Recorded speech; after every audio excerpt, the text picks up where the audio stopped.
24th of January, 2022. The topic for today's devotional is titled, The Pain of Unrequited Love. Our text is taken from the book of Isaiah chapter 5, verse 1 to 7. Now will I sing to my well-beloved a song of my beloved touching his vineyard. My well-beloved hath a vineyard in a very fruitful hill. And he fenced it, and gathered out the stones thereof, and planted it with the choicest vine, and built a tower in the midst of it, and also made a winepress therein. And he looked that it should bring forth grapes, and it brought forth wild grapes. And now, O inhabitants of Jerusalem, and men of Judah, judge, I pray you, betwixt me and my vineyard. What could have been done more to my vineyard, that I have not done in it? Wherefore, when I looked that it should bring forth grapes, brought it forth wild grapes? And now go to, I will tell you what I will do to my vineyard. I will take away the hedge thereof, and it shall be eaten up, and break down the wall thereof, and it shall be trodden down. And I will lay it waste. It shall not be pruned, nor digged, but there shall come up briars and thorns. I will also command the clouds that there rain no rain upon it. For the vineyard of the Lord of hosts is the house of Israel, and the men of Judah his pleasant plant. And he looked for judgment, but behold oppression, for righteousness, but behold a cry. Key verse. What could have been done more to my vineyard, that I have not done in it?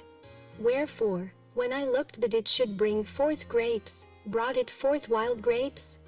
Isaiah chapter 5, verse 4. An author, Iva-Marie Palmer, acknowledged the reality of unrequited love when she wrote, "Love may have the longest arms, but it can still fall short of an embrace." Yes, your outstretched arms of love are sometimes greeted with indifference, ingratitude, or even hostility. Such negative treatment often inflicts pain in the heart of the love giver. If you have ever been a recipient of such cold treatment, you will be in a position to appreciate, to some extent, how God felt in his dealings with the backslidden Israelites. God regarded Israel as his vineyard. He pampered them with loving kindness and favor. They were separated from other nations for his glory, and as an object of his peculiar care. God granted them all the means of fruitfulness, and yet they yielded wild grapes of corruption. He, in turn, declared that he would bring desolation and judgment upon them. Today, it is not just Israel. We are all recipients of God's favor and providence. This is specially so for the church. The Lord has been gracious to his church, for which there are adequate provision, protection, preservation, and power. The church is God's cherished vineyard. He has planted it with the choicest vine, built a tower in its midst, and made a winepress therein. There is therefore a justified expectation of pleasant fruitfulness from her. All believers who have benefited from the riches of the gospel are expected to bear fruits of righteousness that glorify God.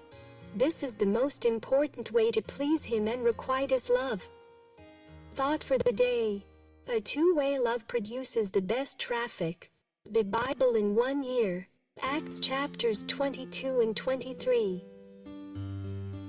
Men, brethren, and fathers, hear ye my defense which I make now unto you. And when they heard that he spake in the Hebrew tongue to them, they kept the more silence.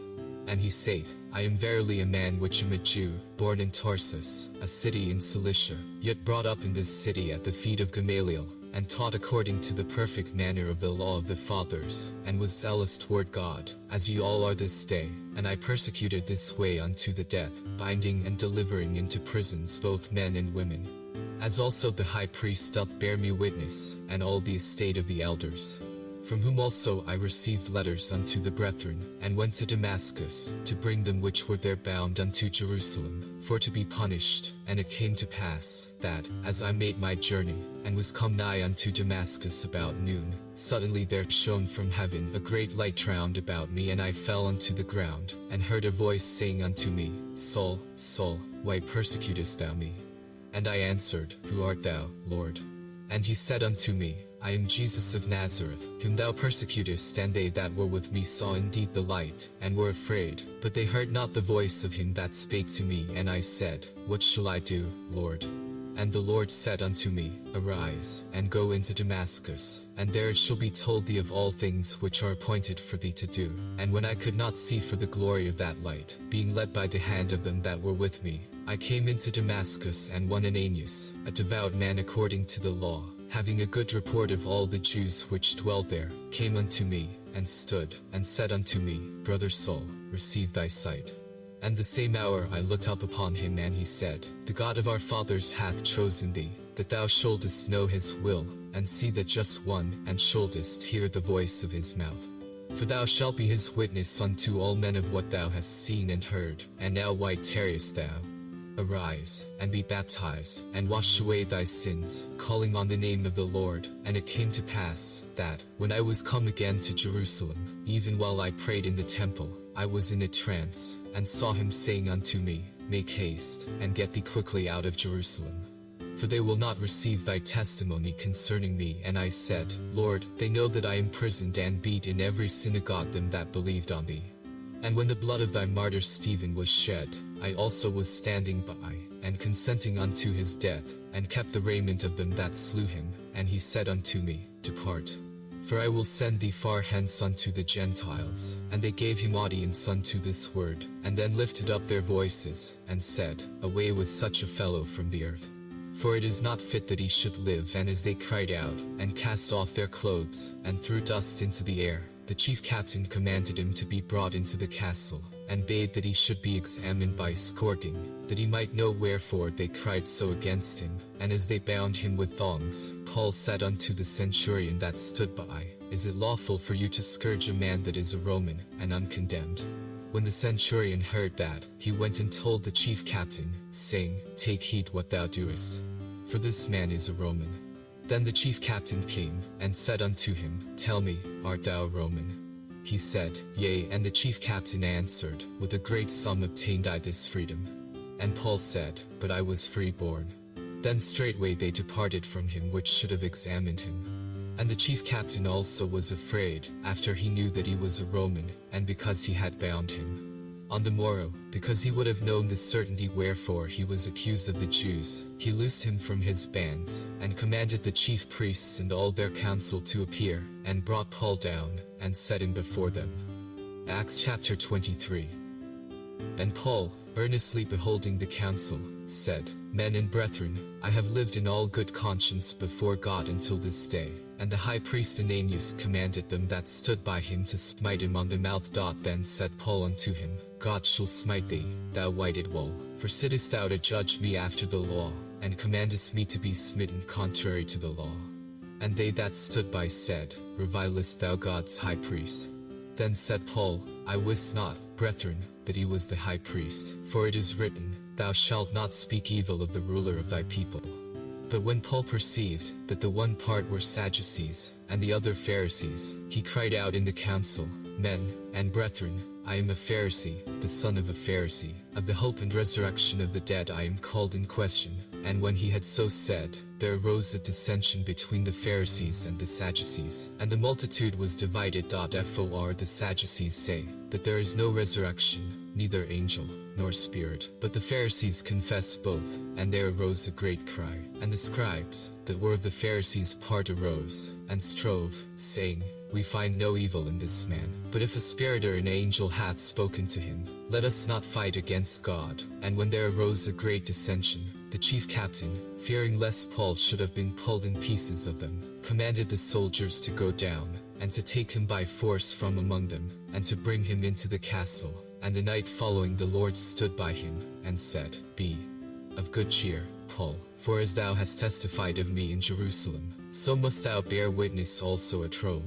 And when it was day, certain of the Jews banded together, and bound themselves under a curse, saying that they would neither eat nor drink till they had killed Paul. And they were more than 40 which had made this conspiracy. And they came to the chief priests and elders, and said, We have bound ourselves under a great curse, that we will eat nothing until we have slain Paul. Now therefore you with the council, signify to the chief captain, that he bring him down unto you tomorrow, as though ye would inquire something more perfectly concerning him. And we, or ever he come near, are ready to kill him. And when Paul's sister's son heard of their lying in wait, he went and entered into the castle, and told Paul. Then Paul called one of the centurions unto him, and said, Bring this young man unto the chief captain, for he hath a certain thing to tell him. So he took him, and brought him to the chief captain, and said, Paul the prisoner called me unto him, and prayed me to bring this young man unto thee, who hath something to say unto thee. Then the chief captain took him by the hand, and went with him aside privately, and asked him, What is it thou hast to tell me? And he said, The Jews have agreed to desire thee, that thou wouldest bring down Paul tomorrow into the council, as though they would inquire somewhat of him more perfectly. But do not thou yield unto them, for there lie in wait for him of them more than 40 men, which have bound themselves with an oath, that they will neither eat nor drink till they have killed him. And now are they ready, looking for a promise from thee.